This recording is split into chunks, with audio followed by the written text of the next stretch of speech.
Hello Raviji. அண்ணா ரவிஜி வந்துட்டீங்களா? வந்துட்டேன். ஒவ்வொரு நிமிஷம் வந்து எல்லாம் கனெக்டிங் ஆகிட்டு இருக்காங்க. தோழர் அவர்களும் வந்துட்டாங்க, லைனுக்கு வந்துட்டாங்க. அரை நிமிடம் பேசுறீங்களா? இல்ல நீங்க தோழர் ரொம்ப நேரமா வெயிட் பண்றாங்க, உங்களுக்கு கொடுங்க இன்ஷாஅல்லாஹ். சரி, ஓகே ஓகே. அவங்களுக்கு பேச மாட்டாங்க.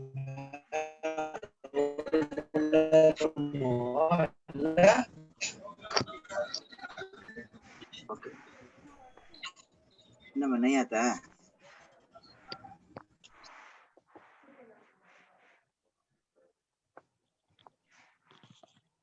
துவங்கிட்டுங்களா? ஹலோ, துவங்கிட்டுங்களா? தொடங்குங்க. Right right right right right. உலக மனித உரிமை தினமான இன்று குவைத் மனிதநேய கலாச்சார பேரவை நடத்தி கொண்டிருக்கும்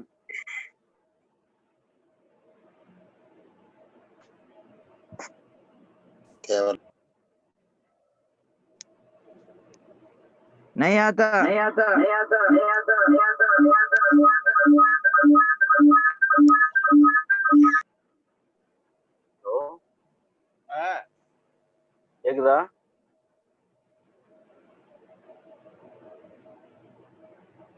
ஹலோ, கேக்குதுண்ணா, கேக்குது. சரி.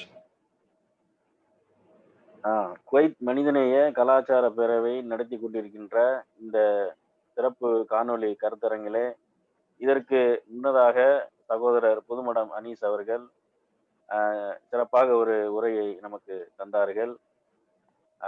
மனித உரிமை அதாவது இந்தியாவிலே இந்த பாசிச சக்திகள் ஆட்சிக்கு வந்த இந்த 6 ஆண்டு காலத்திலே எவ்வாறு மனித உரிமைகள் மீறப்படுகின்றது என்பதை வெகு சிறப்பாக நமக்கு எடுத்துரைத்தார்கள்.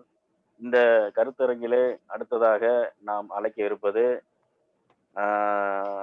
அதாவது சிபிஐ, அதாவது Communist Party of India Marxist கட்சியுடைய மாநில செயற்குழு உறுப்பினர், எழுத்தாளர் மற்றும் சமூக போராளி, அதாவது சிஐஏ இந்த அமுல்படுத்த வேண்டும் என்று இந்த கொரோனா முந்தைய காலத்திலே இந்த மத்திய அரசு உட்படும்போது நமக்கு ஒரு பெரிய ஒரு பக்கபலமாக இருந்து குரல் கொடுத்த மரியாதைக்குரிய ஐயா தோழர் கனகராஜ் அவர்களை அடுத்ததாக இந்த கருத்தரங்கிலே சிறப்புரையாற்ற அன்புடன் அழைக்கின்றேன்.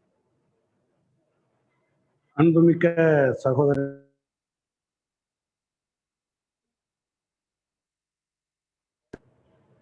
அன்புமிக்க சகோதரர்களே, நண்பர்களே, புதுமடம் அனீஸ் அவர்களே, உங்கள் அனைவருக்கும் எனது பணிவான வணக்கங்கள்.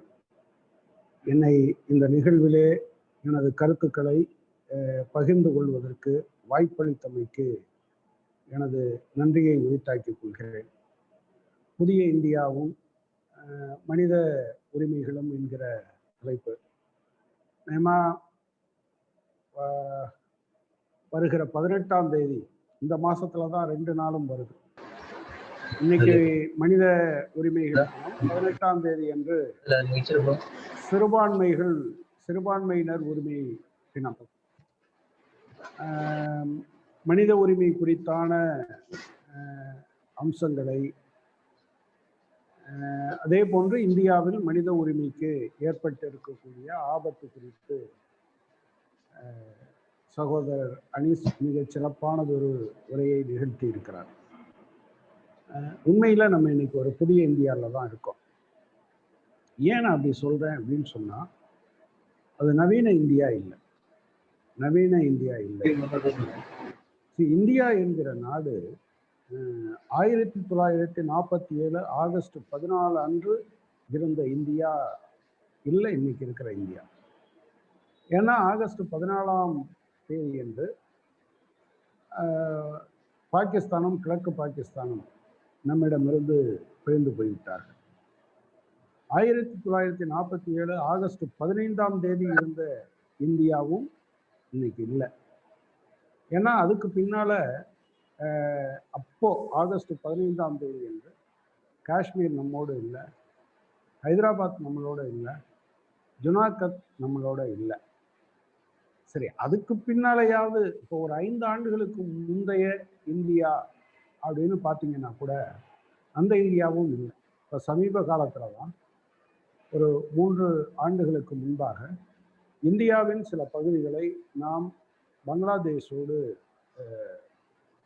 பங்களாதேஷுக்கு அனுப்பி கொடுத்து விட்டு பங்களாதேஷினுடைய சில பகுதிகளை நாம் இணைத்து கொண்டிருக்கிறோம். 2 அரசாங்கத்துக்கும் ஏற்பட்ட ஒப்பந்தத்தின் அடிப்படை.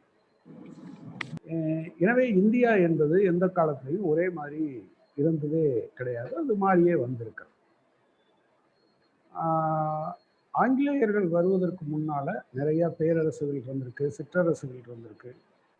ஆனா ஒரு இந்தியா என்கிற ஒரு நாடு இல்லை. நம்மளை எல்லாம் இணைச்சது ஆங்கிலேயன் என்பதில் எந்த விதமான சந்தேகமும் கிடையாது. ஏனென்றால் அவனிடம் எல்லோரும் அடிமைப்பட்டு இருந்தோம் என்பது நம்மை ஒற்றுமையாக்கியது. அவனுக்கு எதிரான போராட்டத்தில் உருவானதுதான் இந்தியா. அப்ப இந்தியாவை எப்படி வரையறுப்பது என்பது குறித்து விடுதலை போராட்டத்தில் ஈடுபட்டவர்களிடையே மிகப்பெரிய விவாதங்கள் நடைபெற்றுக் கொண்டிருந்தது. நான் எல்லா விதமான விஷயத்துக்குள்ளேயும் போகல. பிரதானமாக 3 அம்சங்கள் அதுல முன்னுக்கு வந்தது. ஆனா காங்கிரஸ் அன்றைக்கு இதை அவங்க தான் தலைமை தாங்கி நடத்திட்டு இருந்தாங்க. எனவே அவங்க சொன்ன அந்த விஷயம் பொதுவாக பலராலும் இந்திய மக்களாலும் ஏற்றுக்கொள்ளப்பட்டது. அதுதான் இந்த இந்தியா என்கிற உருவாக்கம் எதை அடிப்படையாக கொண்டது என்பதை ஒரு 4 அம்சங்களை மிக முக்கியமாக சொன்னார்கள். ஏராளமான அம்சங்கள் அதற்குள்ள இருக்கு. ஒன்று, மதச்சார்பற்ற ஜனநாயகம். அதை பொறுத்தளவுல மதச்சார்பின்மை இல்லை என்றால் ஜனநாயகம் இல்லை, ஜனநாயகம் இல்லை என்றால் மதச்சார்பின்மை இல்லை. இதை அடிப்படையாக அவர்கள் சொன்னார்கள். 2வது விஷயம் பொருளாதார சுயசார்பு. 3வது அம்சம் சமூக நீதி. 4வது அம்சம் கூட்டாட்சி தத்துவம். நான் ஒரு வரையறுப்புக்காக இதை ஒவ்வொன்றும் சொல்றேனே தவிர ஒவ்வொன்றும் இந்த முக்கியத்துவத்தின் அடிப்படையில் 1, 2, 3, 4ன்னு சொல்றேன். மதச்சார்பற்ற ஜனநாயகம், கூட்டாட்சி தத்துவம், அதே போல பொருளாதார சுயசார்பு, சமூக நீதி. இந்த 4 அம்சங்களையும் சொன்னதற்கான காரணங்கள் இங்கே இருந்தது. இதுல முக்கியமா இந்தியாவை வரையறுக்கிற போது எப்படி வரையறுப்பது இந்தியாவை? இமய முதல் குமரி வரை அல்லது திரிபுரா முதல் குஜராத் வரை அப்படியெல்லாம் வரையறுக்க முடியுமா என்று விவாதங்கள் நடந்திருக்கு. அல்லது இதை எப்படி சொல்றது, இந்தியாவை எப்படி வரையறுப்பது என்கிற போதுதான் இந்தியாவை மாநிலங்களின் ஒன்றியம் என்று வரையறுத்தார். இந்திய அரசமைப்பு சட்டத்தினுடைய முதல் பிரிவு ஆர்டிகிள் 1 என்ன சொல்லுதுன்னா, India that is Bharat shall be a union of states. Bharatam என்கிற இந்தியா மாநிலங்களின் ஒன்றியமாக இருக்கும். ஏன் மாநிலங்களின் ஒன்றியமாக இருக்கும்னு அவங்க சொன்னாங்க? அதுக்கு ஒரு காரணம் இருக்கிறது. மாநிலங்கள் என்றால் ஏதோ மாநிலம் கிடையாது, அது மொழிவாரி மாநிலம். மொழிவாரி மாநிலங்கள் என்றால் அது தேசிய இனங்களின் கூட்டமைப்பு. அப்படித்தான் இந்தியாவை வரையறுத்தார். ஏனென்றால் அதுதான் யதார்த்தம். அது தாண்டி சொல்றதெல்லாம் கற்பனையா இருக்கும். அப்ப இப்படி மாநிலங்களின் ஒன்றியம் என்று வரையறுக்கிற போதுதான், இப்ப பல பேர் கூட சொல்லுவாங்க, இந்தியாவை சொல்ற போது இந்தியாவினுடைய பெருமை என்று வேற்றுமையில் ஒற்றுமையை சொல்லுவாங்க. அது பெருமை, ஓகே, பெருமையா இருக்கலாம். ஆனா அதை விட ரொம்ப முக்கியமானது என்னன்னா, இந்தியாவுக்கான அடிப்படையே வேற்றுமைகளை ஏற்றுக்கொண்ட ஒற்றுமைதான் இந்த வேற்றுமை. நீ நீயாக இரு, நான் நானாக இருக்கிறேன், ஆனால் நாம் இருவரும் இந்தியராக இருப்போம் என்பதை ஏற்றுக்கொண்டதன் காரணமாகத்தான் இன்றைய இந்தியா இருக்கிறது. இல்லை என்றால் இந்தியா என்கிற ஒரு நாடு உருவாகி இருப்பதற்கான வாய்ப்பே கிடையாது. இது விடுதலை போராட்ட காலத்திலிருந்து இதெல்லாம் நடந்தது. இன்றைக்கு இதை சீர்குலைக்கிற தன்மை நடந்து கொண்டிருக்கிறது. நீங்க அரசியல் சட்டத்தினுடைய 3வது பிரிவு, அரசமைப்பு சட்டத்தினுடைய 3வது பிரிவு, அதுதான் ஒரு மாநிலத்தை நீங்க 2 மாநிலத்தை இணைக்கிறதா இருந்தாலும் சரி, ஒரு மாநிலத்தை பிரிப்பதாக இருந்தாலும் சரி, அதனுடைய எல்லைகளை மாற்றுவதாக இருந்தாலும் சரி, பரப்பளவை மாற்றுவதாக இருந்தாலும் சரி, பெயரை மாற்றுவதாக இருந்தாலும் சரி, அது பாராளுமன்றத்தில் தாக்கல் செய்யப்படுவதற்கு முன்பாக இது குறித்த கருத்து சம்பந்தப்பட்ட மாநில சட்டமன்றத்தில் கேட்கப்பட வேண்டும். அந்த கருத்து ஏற்றுக்கொள்ள வேண்டும் என்று நாடாளுமன்றத்துக்கு அவசியம் கிடையாது. ஆனால் சட்டமன்றத்தினுடைய கருத்து கேட்கப்பட்டிருக்க வேண்டும். ஆனா இதை இன்னைக்கு காஷ்மீர்ல நீங்க அரசமைப்பு சட்டத்தினுடைய 370வது பிரிவை ரத்து செய்ததன் மூலமும், அதே போன்று அதற்கு பிறகு அந்த மாநிலத்தை 2ஆக உடைத்த போதும் பின்பற்றப்படவில்லை. இதன் காரணமாக எதிர்காலத்தில், இப்போது சுப்ரீம் கோர்ட்ல அந்த கேஸ் இருக்கு, எதிர்காலத்தில் சுப்ரீம் கோர்ட் ஒருவேளை அது சரிதான் என்று சொல்லிவிட்டால் எதிர்காலத்தில் தமிழ்நாடு உட்பட எந்த ஒரு மாநிலத்தையும் மாநில மக்களுடைய கருத்துன்னு நான் சொல்லும்போது, இந்தியாவில் மக்களுடைய கருத்து சட்டமன்றங்களின் மூலமாக, மாநிலம் என்றால் சட்டமன்றங்களில் இருக்கக்கூடிய அவர்களுடைய பிரதிநிதிகளின் மூலமாகவும், பாராளுமன்றம் என்றால் பாராளுமன்றத்தில் இருக்கக்கூடிய பிரதிநிதிகளின் மூலமாகவும் தான் வெளிப்படுகிறது. அதை கேட்க வேண்டிய அவசியம் இல்லை என்கிற நிலைமை ஏற்படும். எனவே கூட்டாட்சி தத்துவத்தின் மீதான ஒரு மிகப்பெரிய தாக்குதல். இதற்கு ஒரு அடிப்படை இருக்கிறது. நாம் புரிந்து கொள்ள வேண்டிய அம்சம், இப்போதும் மனித உரிமைகள் என்று பல விஷயங்களை அவர் சொல்லி இருக்கிறார். ஆனால் மனித உரிமைகள் என்பது எங்கிருந்து நமக்கு கிடைக்குது அப்படின்னு சொன்னால், அதை உத்தரவாதப்படுத்துவது அடிப்படை உரிமையோ அல்லது மனித உரிமைகள் என்பதோ அல்லது சிறுபான்மையினருடைய உரிமை என்பதோ அல்லது குழந்தைகள் உரிமை என்பதோ பெண்களுக்கான உரிமை என்பதோ இதுவெல்லாம் எங்கிருந்து கிடைக்கிறது என்று சொன்னால், இந்தியாவினுடைய அரசமைப்பு சட்டம் தான் இது எல்லாவற்றையும் வழங்குகிறது. இப்ப மார்க்சிஸ்ட் கட்சி கூட அது டிஃபைன் பண்ணுது. இந்தியாவில் 4 பிரிவினர் சமூக ஒடுக்குமுறைக்கு உள்ளாகிறார்கள். சமூக ஒடுக்குமுறைனா என்ன?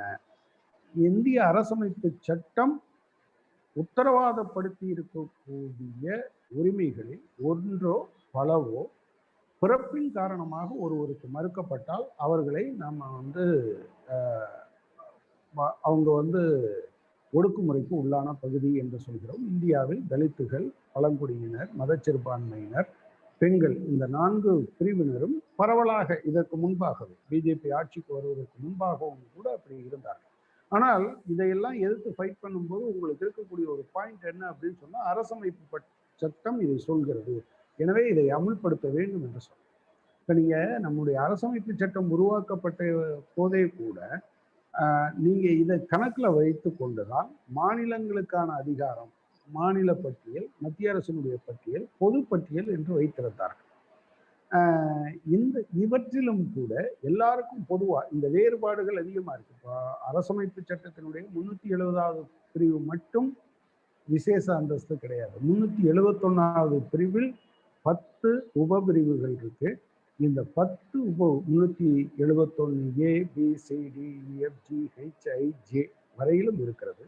இது பல்வேறு இன்றைக்கும் பல்வேறு மாநிலங்களுக்கும் பல சிறப்பு அந்தஸ்துகளை வழங்கி இருக்கிறது. அந்தந்த மாநிலங்களுடைய பிரத்யேக தன்மையை கவனத்தில் கொண்டு இன்றைக்கும் நாகாலாந்தில், காஷ்மீர்ல மட்டும் இல்லை, இது இந்த 370 ரிப்பீல் பண்றதுக்கு முன்னால அது இருந்த காஷ்மீர்ல சில சட்டங்கள் இங்கே போட்டால் அந்த அசம்பிளி அதை ஏற்றுக்கொள்ளணும்னு சொல்றது மாதிரி, நாகாலாந்தை பொறுத்தளவில் அந்த மாநில மக்களினுடைய வழிபாட்டு முறை, கலாச்சார முறையை பாதிக்கிறது என்று கருதுகிற எந்த ஒரு சட்டமும் நாகாலாந்து சட்டமன்றத்தின் ஒப்புதல் இல்லாமல் அதில் நிறைவேற்றப்படாமல் அந்த மாநிலத்துக்கு பொருந்தாது என்பது இருக்கிறது. அதே போல இவங்க எல்லாம் வந்திருக்காங்கல்ல, அமித்ஷாவும் மோடியும் அந்த குஜராத்ல இன்னைக்கும் நீங்க நஞ்சை நிலங்களை அந்த மாநிலத்திற்கு வெளியே இருந்து வருகிற எவரும் வாங்க முடியாது. இப்படி பல்வேறு மாநிலங்களுக்கும் இருக்கிறது. இதை அங்கீகரித்துதான் எனவே வேற்றுமையில் ஒற்றுமை என்பது இந்தியாவுக்கான அடிப்படையாக இருக்கிறதே தவிர இந்தியாவுக்கு பெருமை என்பது இரண்டாவது அம்சம்தான். அதை இன்றைக்கு சீர்குலைக்கிற முறையிலே வருகிறார்கள். அதனால்தான் நீங்க வந்து பாத்தீங்கன்னா அவங்க ஒவ்வொன்றையும் சீர்குலைத்துக் கொண்டு இருக்கிறார்கள். இப்ப மார்க்சிஸ்ட் கட்சி நவம்பர் 26 கான்ஸ்டிடியூஷனல் டே, நம்முடைய அரசமைப்பு சட்டம் நம்முடைய அரசியல் நிர்ணய சபையில் ஏற்றுக்கொண்ட தினத்திலிருந்து ஜனவரி 26 குடியரசு தினம் வரை இருக்கக்கூடிய இடையில் பல தினங்களை அனுசரிப்பது என்று முடிவெடுத்திருக்கோம். ஏன்னா நம்முடைய குடியரசின் தன்மையில் ஒரு மாற்றம் வந்திருக்கிறது. இது மதச்சார்பற்ற குடியரசாக இல்லை என்கிற நிலை இன்றைக்கு கொஞ்சம் கொஞ்சமாக வந்திருப்பதாகத்தான் மார்க்சிஸ்ட் கட்சி மதிப்பிடுகிறது.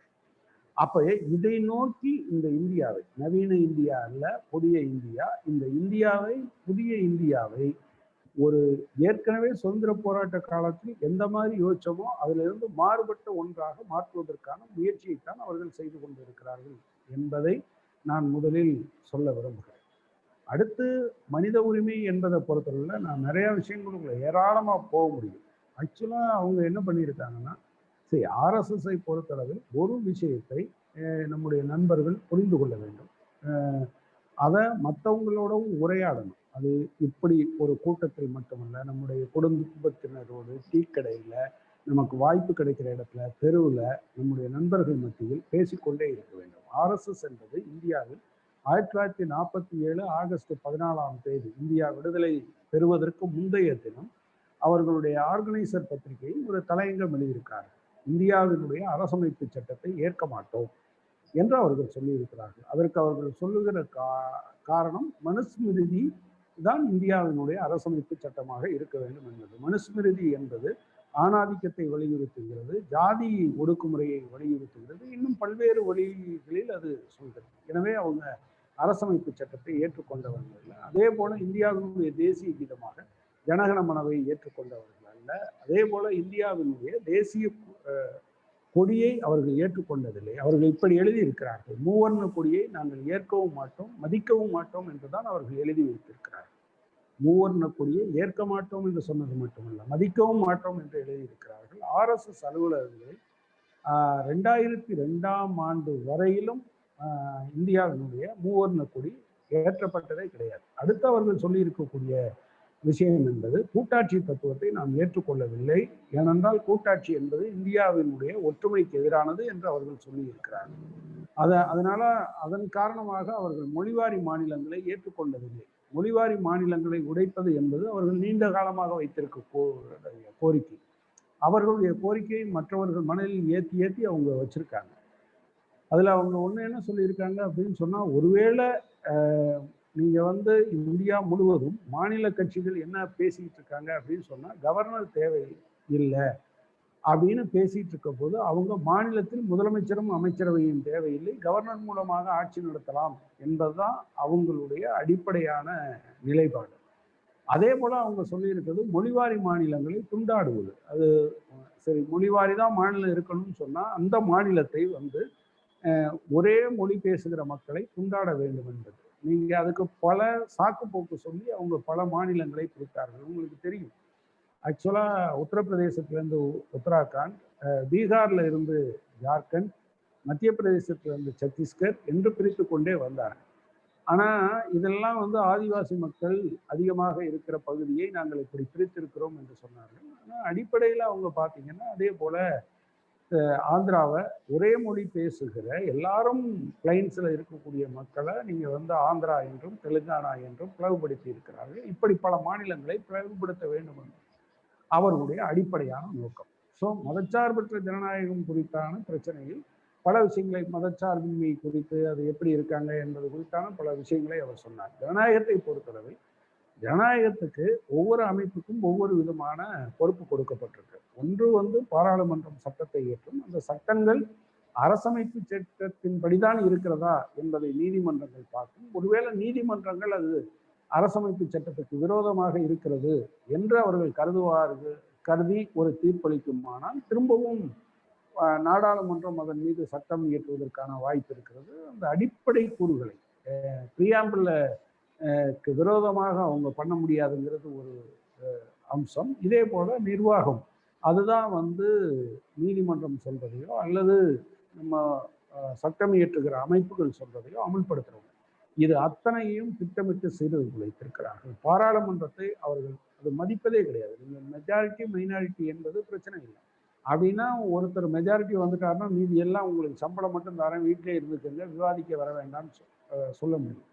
சரி, ஜனநாயகம் என்பது பெரும்பான்மையினுடைய கருத்தை சொல்வது மட்டுமல்ல, சிறுபான்மை கருத்தாக இருந்தாலும் கூட அதை இணைத்து செல்வதற்கான வாய்ப்பு இருந்தால் அதை பரிசீலிக்க வேண்டும் என்பதுதான். அந்த காரணத்தினால்தான் உங்களுக்கு தெரியும், ஸ்டாண்டிங் கமிட்டி, செலக்ட் கமிட்டி இரண்டுமே பாராளுமன்றத்தில் 2 அவைகளிலும் அந்த குழுக்கள் இருந்தது. ஈவன் ஒரு கட்சி மாறுபட்ட நிலைப்பாடு எடுத்தாலும் கூட அந்த கட்சியினுடைய உறுப்பினர்கள் இதை பற்றியெல்லாம் பேசி முடிவெடுப்பார்கள். அதை சீர்குலைத்திருக்கிறார்கள். நீதிமன்றம் சீர்குலைக்கப்பட்டிருக்கிறது. நான் பல விஷயங்களுக்கு போனேன்னா கூட அர்னாப் கோஸ்வாமி, சித்திக் கப்பன் இந்த 2 பேருடைய விஷயத்தையும் நாம் எடுத்துக்கொள்ள முடியும். கபில் சிபல் ஆர்கியூ பண்ணும்போது நீதிமன்றம் அதுக்கு என்ன பதில் சொல்லுது அப்படின்னு சொன்னா, ஒவ்வொரு கேஸும் வித்தியாசமானது என்று சொல்லுகிறது. ஒவ்வொரு கேஸும் வித்தியாசமானது என்பதில் எந்த விதமான சந்தேகமும் இல்லை. ஆனால் பெயர், மதம், அவர்கள் சார்ந்திருக்க மாநிலம், இது குறித்தெல்லாம் நீதிமன்றங்கள் முடிவெடுக்கும் என்று சொன்னால், நீதி தேவதையின் கண் கட்டப்பட்டிருப்பதற்கான காரணமே என்ன அப்படின்னு சொன்னா, முன்னால் இருக்கிறவன் யார் என்னவென்றெல்லாம் பார்க்காமல் சட்டத்தை சரியாக நிலைநிறுத்த வேண்டும் என்பதுதான். ஆனால் இப்போது ஆள் பார்த்துத்தான் நீதி வழங்கப்படுகிறது. அதை நீதி என்று சொல்ல முடியாது. தீர்ப்பு வழங்கப்படுகிறது, ஆனால் நீதி வழங்கப்படவில்லை. நீங்க பாபர் மசூதி இடிக்கப்பட்ட வழக்காகட்டும் அல்லது பாபர் மசூதி இருந்த இடத்தின் உரிமை சம்பந்தப்பட்ட விஷயமாக இருக்கட்டும், இரண்டிலும் இதுல சிபிஐ கோர்ட்டும் அதுல உச்ச நீதிமன்றமும் இந்தியாவினுடைய வரலாற்றில் முதல் முறையாக நீதிமன்றம் தான் வழங்கிய தீர்ப்புல யார் அந்த தீர்ப்பை எழுதியவர் என்று பெயர் இல்லாமல் அன்சைன்டு டாக்குமெண்ட் என்று பிரசாந்த் பூஷன் அடிக்கடி சொல்லுகிறார். அப்படி ஒரு டாக்குமெண்ட் அவங்க கொடுத்தாங்க. எனவேதான் மார்க்சிஸ்ட் கட்சி நீங்க அயோத்தி நிலப்பிரச்சனை சம்பந்தமான தீர்ப்பு வந்தபோது மார்க்சிஸ்ட் கட்சி தீர்ப்பு வழங்கப்பட்டு இருக்கிறது, ஆனால் நீதி வழங்கப்படவில்லை என்று சொன்னது.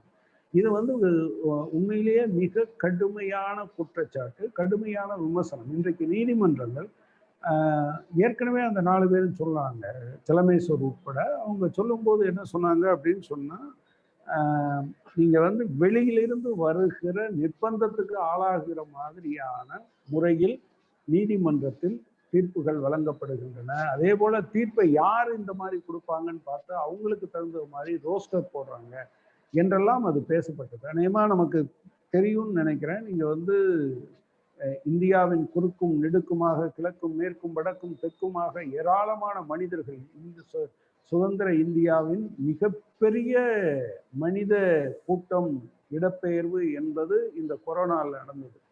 ஜனவரி மாதம் 31ஆம் தேதி உச்ச நீதிமன்றத்தில் சில பேர் வழக்கு தொடுக்கிறார்கள். ஹர்மந்தர், உங்களுக்கு தெரியும், குஜராத் வன்முறைகளுக்கு பின்னால இது நான் இந்த அரசாங்கத்தில் இருப்பது என்னுடைய மனச்சாட்சிக்கு விரோதமாக இருக்கிறது என்று ராஜினாமா செய்துவிட்டு வெளியே இப்போ ஒரு என்ஜிஓ நடத்திட்டு இருக்காரு. இந்த மாதிரியான விஷயங்கள்ல எல்லாம் அவர் கூடுதலாக ஈடுபட்டிருக்காரு. அவர் உச்ச நீதிமன்றத்தில் வழக்கு தொடுக்கிறார். இப்படி மனிதன் இப்படி நடந்து கொண்டிருக்கான, ஆண்களும் பெண்களும் குழந்தைகளும் முதியோர்களுமாக உணவு இல்லாமல், நீங்க சொல்ற எந்த கட்டுப்பாடுகளையும் கடைபிடிக்கிறதுக்கு வழி இல்லாதவர்களாக, தங்களுக்கு எந்த வாகன வசதியும் இல்லாத போது நடந்தே ஊர் போய் சென்று விடுவோம் என்கிற வழியில் இறந்தாலும் பரவாயில்லை, இருக்கிற இடத்தில் இருக்க முடியாது என்கிற நிலைமையோடு நடந்து கொண்டிருந்தார்கள் மனிதர்கள். ஆனா அந்த சமயத்துல நீதிமன்றத்தை நாடுகிற போது நீதிமன்றம் எந்தவித ஒரு முன் யோசனையும் இல்லாமல் அல்லது எந்த வகையிலும் தன்னுடைய நீதிமன்றம் உண்மையான விவரங்களை கணக்கில் கொள்ளாமல் என்ன சொன்னாங்க அப்படின்னு சொன்னா, மத்திய அரசு என்ன சொல்லுதோ அதை கேட்டுட்டு சொன்னாங்க. உங்களுக்கு தெரியும், கடைசி நேரத்துல தான் உச்ச நீதிமன்றத்தினுடைய ஏராளமான நீதிபதிகள் தலையிட்ட பிறகு அதுக்கு பின்னால ஏதாவது நீங்க கொடுங்க அப்படிங்கிற நிலைமைக்கு வந்தாங்க. எனவே இன்றைக்கு நீதிமன்றம் ஒரு ஒரு ஃபினான்ஸ் டிபார்ட்மெண்ட் மாதிரி, ஒரு ரூரல் டெவலப்மெண்ட் டிபார்ட்மெண்ட் மாதிரி, ஒரு சோசியல் ஜஸ்டிஸ் டிபார்ட்மெண்ட் மாதிரி அதனுடைய ஒரு பகுதியாக மாறுகிறது போது நீதிமன்றம் தன்னுடைய சுயேட்சை தன்மையை இழந்து விடுகிறது. நீதிமன்றம் எங்கே தன்னுடைய சுயேட்சை தன்மையை இழந்து விடுகிறதோ அந்த நிமிடத்தில் நீங்க சொல்ற எது எல்லாம் காலி. மனித உரிமைகள், அடிப்படை உரிமைகள். நான் என்ன கேட்க விரும்புறேன் அப்படின்னா, நீங்க அடிப்படை உரிமைகள் குறித்து பேசுவதற்கு இன்றைக்கு நீதிமன்றம் அதனுடைய மாண்புக்கு தகுந்த மாதிரி நடந்திருக்கிறதா? ஒரு வருடத்துக்கு மேலாயிருச்சு. ஆகஸ்ட் 5ஆம் தேதியிலிருந்து இன்னைக்கு அவங்க அந்த மாநிலத்தை குறித்த அக்டோபரும் கடந்து நவம்பரும் தாண்டி டிசம்பர்ல நிக்கிறோம். கிட்டத்தட்ட நீங்க 1.5 ஆண்டுகள் ஆக போகிற இந்த நிலையில் ஒரு மாநிலம், அந்த மாநிலத்தினுடைய மக்களின் அடிப்படை உரிமைகள் எதையும் நிலைநிறுத்துவதற்கு உச்சநீதிமன்றம் தயாராக இல்லை. நீங்க லாக்டவுன் என்பது வேறு. ஆனா நீங்க ஒட்டுமொத்தமாக கர்ஃபியூலேயே இருக்கக்கூடிய மக்கள் அதை நீங்க எப்படி எதிர்பார்க்கிறது? இது ஏதோ இஸ்லாமியர்கள் என்பதால் அவர்களுக்கு வருகிறது என்று நினைக்க வேண்டியதில்லை. அது அவங்க அப்படி மட்டும் சொல்றாங்க. அப்படி முன்னிறுத்தக்கூடாது என்று நான் நினைக்கிறேன். அது ஒரு மாநில மக்களுடைய உரிமையை அவர்கள் அடக்குகிறார்கள். இன்னொரு நாளைக்கு தமிழகம் இப்படி இருந்தால் தமிழகத்தையும் அவர்கள் செய்வார்கள். அவங்க மதத்தின் மீது எந்த அக்கறையும் மற்றவர்கள். நீங்க அதுல ஒண்ணு தெளிவா இருந்துடலாம். நீங்க இந்துத்துவா என்கிற இந்த கோட்பாட்டை உருவாக்கியவர் சாவர்கர். சாவர்கர் அடிப்படையில் ஒரு நாத்திகர். அவர் மாட்டுக்கறியெல்லாம் சாப்பிட்றவர். அவர் இங்கிலாந்துல இருக்கும்போது அவரை பார்க்கறதுக்காக காந்தி போறார். காந்தியிடம் அவர் சொல்லுகிறார், மகாத்மா காந்தியிடம் அவர் சொல்லுகிறார், நீங்க என்ன புலால் உண்ண மாட்டீங்களான்னு. இவர் ஏற்கனவே சத்திய செஞ்சு கொடுத்துட்டு போயிருக்காரு அவங்க அம்மாட்ட. அதனால நான் பண்ண மாட்டேன்னு சொல்றாரு. நீங்க ஆங்கிலேயர்களை எதிர்க்க வேண்டும் என்றால் உங்களுக்கு உடல் பலம் வேண்டும். உடல் பலம் வேண்டும் என்றால் நீங்கள் புலால் உண்ண வேண்டும். புலால்லையே கறியிலேயே மாட்டுக்கறி தான் உங்களுக்கு கூடுதலா புரோட்டீன் கிடைக்கும். எனவே நீங்கள் சாப்பிட வேண்டும் என்று சொன்னவர். அவருடைய மனைவி இறந்தபோது அவர் இந்து முறைப்படி அந்த சடங்குகள் எல்லாம் செய்ய மாட்டேன்னு சொன்னவர். இப்படி இருந்தது. ஆக்சுவலா ஒரு நாத்திகர் எப்படி ஒரு மதத்தின் அடிப்படையில் ஒரு கோட்பாட்டை உருவாக்க முடியும்? எனவே அவர் தெளிவாகவே சொல்லியிருக்காரு. 1923 அவருடைய அந்த ஹிந்துத்துவா என்கிற புத்தகத்தில் தெளிவாக சொல்லி இருக்கிறார். இந்து மதத்திற்கும் இதற்கும் எந்த விதமான சம்பந்தமும் இல்லை என்று அவர் தெளிவுபடுத்தி இருக்கிறார். எனவே மதத்தோடு சம்பந்தப்பட்ட விஷயம் அல்ல. ஆனால் இந்த இன்னொருவன், நான் உண்மையிலே சொல்ல விரும்புகிறேன், அந்த கருத்து தான் இன்றைக்கு ஒரு மிகப்பெரிய ஆபத்தாக இருக்கிறது. அந்த கருத்து இஸ்லாமியர்களுக்கு எதிராக இன்றைக்கு இருக்கலாம், இன்னொரு நாள் கிறிஸ்தவர்களுக்கு எதிராக இருக்கலாம், இன்னொரு நாள் கம்யூனிஸ்டுகளுக்கு எதிராக இருக்கலாம், இன்னொரு நாள் மோடியை பிடிக்காத எவருக்கு எதிராக வேண்டுமானாலும் இருக்கலாம். அதை சட்டத்தில் பல விஷயங்களை கொண்டு வந்திருக்காங்க. இப்போ என்ஐஏ சட்டம், அதற்கு முன்பாக ஒரு இயக்கத்தை தீவிரவாத இயக்கம் என்று அவர்கள் சொல்லலாம். அப்படி சொல்வதற்கு அவங்க ஒரு ஓய்வு பெற்ற நீதிபதி தலைமையில் ஒரு கமிஷன் அமைச்சு, அது இப்போ சிபிஎம் ஒரு பயங்கரவாத இயக்கம் தடை செய்யலாம் என்று சொன்னால் அவங்க பண்ணுவாங்க. அல்லது மனிதநேய ஜனநாயக கட்சி ஒரு தீவிரவாத இயக்கம் என்று சொன்னாலும் இப்ப அப்படி சொல்ல வேண்டியதில்லை. அனீஸ் தீவிரவாதி என்று என்ஐஏ நினைச்சா போதும், அதுல இருக்கக்கூடிய அதிகாரி நினைச்சா போதும். ஓய்வு பெற்ற நீதிபதி இல்லை, இப்ப அதை இல்லைன்னு சொல்லிட்டாங்க. கனகராஜ் தீவிரவாதி என்று என்ஐஏ நினைத்தால் என்ஐஏ அரெஸ்ட் பண்ணலாம். ஆனா ஒரு காலத்துல எப்படி இருந்தது? இதற்கு முன்பாக என்ஐஏ சட்ட திருத்தம் வருவதற்கு முன்பாக எப்படி இருந்ததுனால், தமிழகத்தில் இப்ப கனகராஜை அரெஸ்ட் பண்ணணும்னு நினைச்சா கூட தமிழக காவல்துறையினுடைய அனுமதி வேண்டும். ஆனால் இப்போது அனுமதி தேவையில்லை. என்னன்னா, நான் கனகராஜை அரெஸ்ட் பண்ணிட்டேன்னு என்ஐஏ சொன்னா போதும் என்கிற அளவுக்கு நீங்கள் சட்டங்களை வைத்திருக்கிற போது இங்கே மனித உரிமைகள் இருப்பதாக பேசுவது ஒரு பேச்சுக்காக இருக்க முடியுமே தவிர, அது நீங்க தமிழ்ல சொல்லுவாங்கல்ல, அது என்னது, இடுகுறி பெயர் காரண பெயர்னு சொல்லுவாங்க. அது இடுகுறி பெயர் தான் மனித உரிமைகள் என்பது, காரண பெயர் அல்ல. உண்மையிலேயே மனித உரிமைகள் இருந்தால் தான் நீங்க அதை சொல்லுங்க. அதே போல இஏபிஏ சட்டம் மிக கொடூரமான சட்டம். இந்திய அரசமைப்பு சட்டம் அது நீங்க நமக்கு என்ன வழங்கியிருக்கு அப்படின்னா, இப்ப என்னை யாராவது ஒருத்தர் தாக்கிட்டாரு அப்படின்னு சொன்னா, என்னை தாக்கினார் என்பதற்காக மட்டும் வழக்கு இல்லை, அரசின் சட்டத்தை மதிக்கவில்லை என்பதற்காக. அதனால்தான் அரசாங்கம் அதுக்கு வழக்கறிஞர் வைக்குது, அரசாங்கம் கேஸ் நடத்துது. ஏன் கேஸ் நடத்துதுன்னா, இது அரசுக்கு எதிரான குற்றம் என்று பார்க்கிறது, அரசு போட்டிருந்த சட்டத்தை மீறினார்கள் என்று பார்க்கிறது. அதனாலதான் அரசாங்கம் நடத்தும். ஆனா அதுல நான் தப்பு செஞ்சிட்டேன்னு அரசாங்கம் நினைச்சுன்னா, நான் தவறு இழைத்து விட்டேன் என்று நிரூபிக்க வேண்டிய பொறுப்பு அரசாங்கத்துடைய. ஆனா யுஏபிஏ சட்டம் என்ன சொல்லுது அப்படின்னு சொன்னா, அது தவறிழைத்து விட்டேன் நான் தவறிழைக்கவில்லை என்று யார் குற்றம் சாட்டப்பட்டிருக்கிறாரோ அவர்தான் சொல்ல வேண்டும். சிறையில் இருக்கிற ஒருவர் அவரை குற்றவாளி அல்ல என்று நிரூபிப்பதற்கு எப்படி போராட முடியும்? இது ஒன்றும் சாதாரணமான விஷயம் என்று நான் பார்க்கல. அதுல அந்த சட்டத்தின் அடிப்படையில தான் சித்திகப்பன் அந்த கேரளா ஜேர்னலிஸ்ட் வந்து கைது செய்யப்பட்டிருக்கிறார். உச்ச நீதிமன்றம் கொஞ்சமும் நியாயமற்ற முறையில் மௌனம் காத்து கொண்டிருக்கிறது. நீங்க காஷ்மீர் சம்பந்தமான அனைத்து வழக்குகளிலும் நியாயமற்ற முறையில் மௌனம் சாதித்துக் கொண்டிருக்கிறது.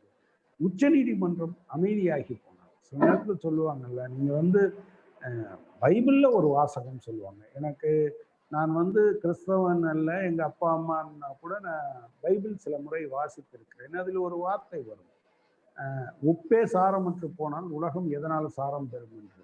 நீதிமன்றமே இப்படி வந்து நீதியை கொடுப்பதற்கு தவறும் என்றால், அதை பற்றி பேசுவதற்கு மறுக்கும் என்றால் நீதி எங்கிருந்து கிடைக்க முடியும்? அதற்கான வாய்ப்பே இல்லாத சூழ்நிலையை அவர்கள் உருவாக்கி இருக்கிறார்கள். யுஏபிஏ சட்டத்தின் கீழ் எத்தனை பேர் கைது செய்யப்பட்டிருக்கிறார்கள். நீங்க வந்து அது ஸ்டான் சாமியா இருக்கலாம், அல்லது வந்து கௌதம் நக்கோலாவா இருக்கலாம், அல்லது ஆனந்த் டெல்டுங்குவையா இருக்கலாம், அல்லது சுதா பரத்வாஜா இருக்கலாம். இப்படி நீங்கள் ஏராளமான ஒரு பெரிய பட்டியல் இருக்கிறது. இதெல்லாம் தெரிந்த பெயர்கள் என்ற காரணத்துக்காக நான் இங்கே சொல்றேன். இப்போ சித்திகப்பன் பேர் சொல்லும் போது பலருக்கும் அது தெரியாமல் இருக்கும். ஆனா அவங்கெல்லாம் ரொம்ப பாப்புலரான ஆட்கள். நீங்க ஆனந்த் டெல்டுங்கே மாதிரி அம்பேத்கருடைய பேரனாக இருக்கக்கூடியவர், மிக சிறந்த அறிவாளிகள். இவர்களையெல்லாம் பேராசிரியர் சாய்பாபா, இவர்களெல்லாம் ஒன்றும் இஸ்லாமியர்கள் அல்ல, இவர்கள் எல்லோரும் கிறிஸ்தவர்கள் அல்ல. அவங்க சொல்ற வரையறைப்படி இந்து மதத்திற்குள் வரக்கூடியவர். ஒரு கட்சிக்கு எதிரான அல்லது ஒரு அரசுக்கு எதிரான கருத்துக்களை எல்லாம் அந்த நாட்டுக்கு எதிரான கருத்துக்களாக அவர்கள் மாற்றுகிறார்கள். நீங்க அதே போல சிஆர்டிசியில இருக்கக்கூடிய செடிசன் சார்ஜஸ், தேச துரோக குற்றச்சாட்டுக்களை நீங்க அரசுக்கு எதிராக விமர்சனம் வைத்தாலே அது தேச துரோகம் என்கிறார்கள். எப்படி ஒரு நாடு நீங்க வந்து விமர்சனத்தை துரோகம் என்று சொல்லுகிற ஒரு நாடு இருந்ததுன்னு வச்சுக்கோங்க. நீங்க ஜனநாயகத்தை பத்தி பேசும்போது அல்லது வந்து அவங்க சொல்றது ஜனநாயகம்னா என்னது?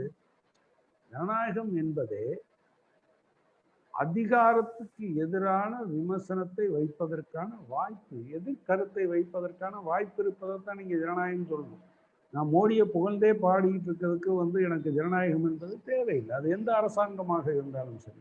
ஆனால் அது இன்றைக்கு மறுதளிக்கப்பட்டிருக்கிறது என்று பார்க்கிறோம். இன்னொரு பக்கத்துல பார்த்தீங்கன்னா மாநிலங்களுடைய உரிமைகள், நீங்க அவங்க வந்து அதாவது ஒவ்வொரு வகையிலும் அவங்க அதுல தலையிட்டிருக்காங்க.